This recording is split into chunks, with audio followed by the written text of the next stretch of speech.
Assalamualaikum warahmatullahi wabarakatuh. Perkenalkan, nama saya Ovina Indah Safitri dari kelas 18A1, NIM 18020501. Di sini saya akan menjelaskan sistem reproduksi wanita, yaitu tentang fertilasi, masa kehamilan, serta masa nifas. Yang pertama yaitu fertilasi.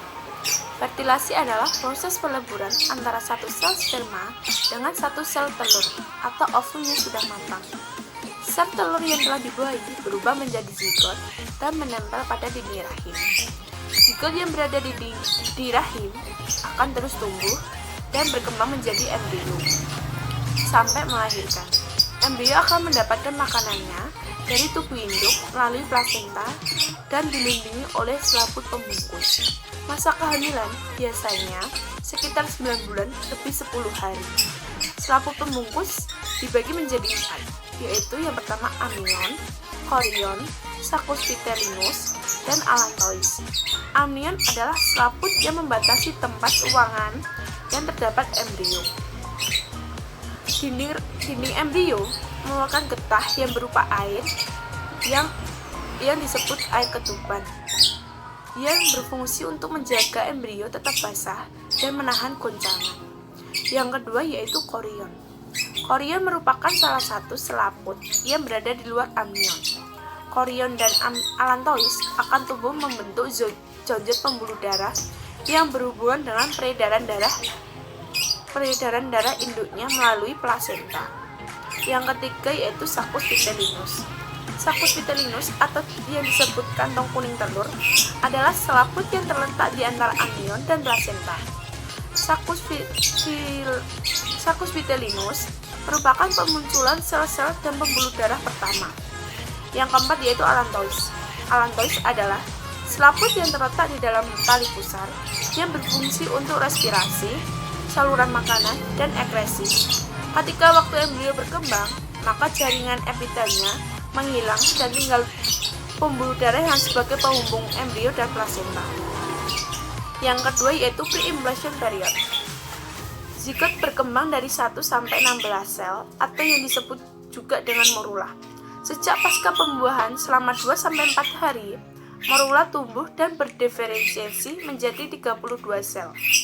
Dan zigot berjalan di sepanjang ovidum.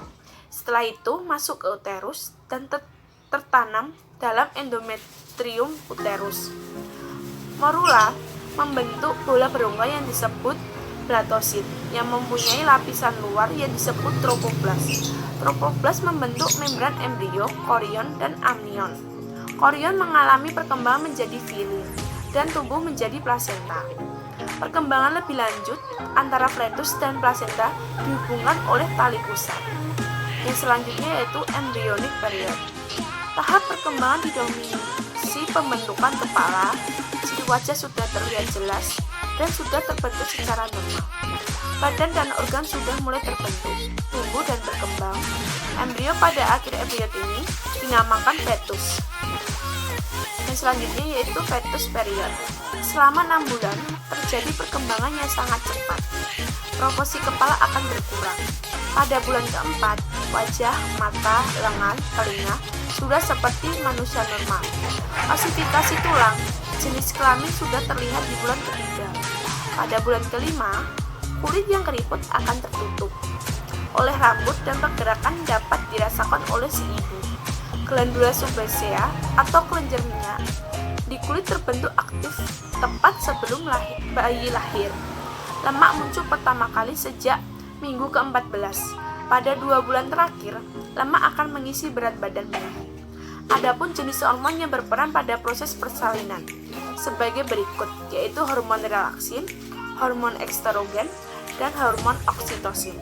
Setelah bayi lahir, bayi memerlukan perawatan dengan pemberian ASI. ASI merupakan makanan dan minuman bayi terbaik sejak dilahirkan sampai 6 bulan. Air susu ibu yang diberikan pertama berwarna kekuningan atau yang disebut kolostrum yang proteinnya 3 kali lipat dari ASI biasa. Kolostrum mampu melawan berbagai penyakit karena memiliki antibodi yang sangat tinggi dan dapat digunakan sebagai imunisasi pertama bayi. Yang selanjutnya yaitu embryo development. 1 bulan atau minggu keempat, bagian kepala, jantung, dan hati mulai terbentuk. 2 bulan atau minggu ke-8, indera tumit dan tulang mulai terbentuk, sistem pencernaan dan saraf mulai berfungsi. Ada alat kelamin, namun belum bisa dibedakan. 3 bulan atau minggu ke-12, organ tubuh dan sistem pencernaan sudah mulai berkembang dan terlihat jelas. Alat kelamin bisa dibedakan, adanya gerakan kecil dari janin. Yang selanjutnya itu 9 bulan atau minggu ke-38. Semenjak minggu ke-16 sampai kelahiran terjadi akumulasi lemak pada kulit. Minggu ke-22, mata sudah mulai membuka, kenaikan berat badan yang cepat, terjadi pergerakan yang dapat dirasakan si ibu. Pada bulan ke-7, posisi kepala di bawah sebagai persiapan lahir. Yang selanjutnya yaitu masa kelahiran. Kelahiran anak-anak alami adalah sebuah teknik kelahiran dengan penggunaan bantuan medis minimal, terutama anestesis atau penghilang rasa sakit atau nyeri. Defek kelahiran adalah sebuah ketidaknormalan fisik atau mental yang hadir pada saat kelahiran. Kelahiran banyak adalah kelahiran dalam masa kehamilan tunggal yang meliputi kelahiran lebih dari satu bayi, seperti 2 atau yang disebut kembar, atau 3 yang disebut triplet, atau 4 yang disebut quadruplet. Sebelum kelahiran akan terjadi tanda-tanda bahwa bayi akan lahir, yaitu kontraksi. Proses persalinan dalam ilmu kedokteran terbagi menjadi 4 tahap, yaitu tahap pertama terjadi pembukaan jalan lahir bayi. Tahap 2, bayi siap lahir memerlukan waktu kurang lebih 2 jam. Tahap ketiga, bayi lahir sampai keluar ari-ari. Tahap keempat, setengah jam pasca kelahiran dan pemotongan tali pusar. Birth method yaitu antara lain persalinan aktif atau active birth, hypnobirthing, dan water birth. Berdasarkan pelakuan alat kontrasepsi, dibagi menjadi 2, yaitu kontrasepsi permanen dan kontrasepsi non-permanen. Kontrasepsi permanen dilakukan dengan 2 cara, yaitu tubektomi dan vasektomi. Dan kontrasepsi non-permanen dapat dilakukan dengan 2 cara, yaitu dengan alat bantu dan tanpa alat bantu. Yang selanjutnya yaitu masa childbirth atau masa nifas, adalah darah yang keluar dari rahim setelah melahirkan, atau darah logia atau cairan berwarna merah gelap, merah muda, dan coklat yang keluar selama 40 hari, volumenya tidak banyak dan tidak menyengat. Nifas berfungsi sebagai pemulih organ-organ seperti sebelum hamil. Yang terakhir yaitu reproduction health, pengetahuan dasar yang perlu diberikan kepada remaja agar mempunyai kesehatan reproduksi yang sehat, diantaranya sebagai berikut. Yang pertama yaitu pengenalan mengenai sistem, proses, dan fungsi alat reproduksi.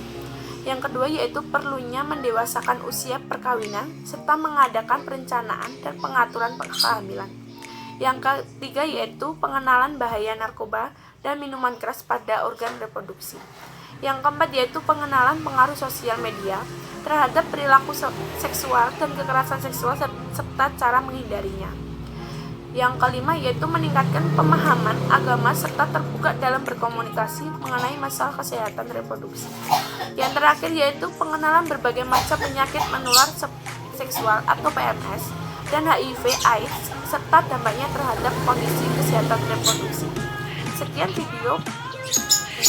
video dari saya. Terima kasih.